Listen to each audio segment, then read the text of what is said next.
In this video, I'm going to show you how to download and install the Universim on your PC or laptop. First, we need to download the Steam app. Open your Google Chrome and search for store.steampowered.com.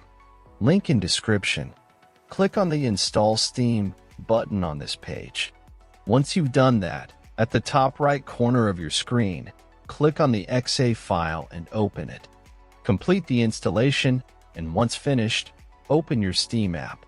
Now, go to Store and click on the search box at the top right-hand corner.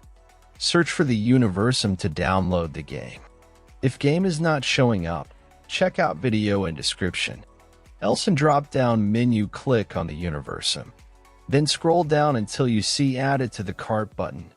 Click on it. Now click on Purchase for myself.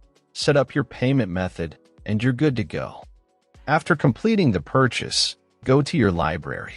You can use the search box to find game you just bought or navigate directly to the games category. Next step I will show on Game I Own.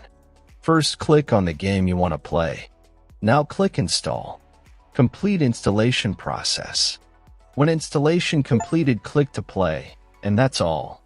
Thanks for watching. Subscribe and help reach 1,000 subscribers mark so I can make more tutorials.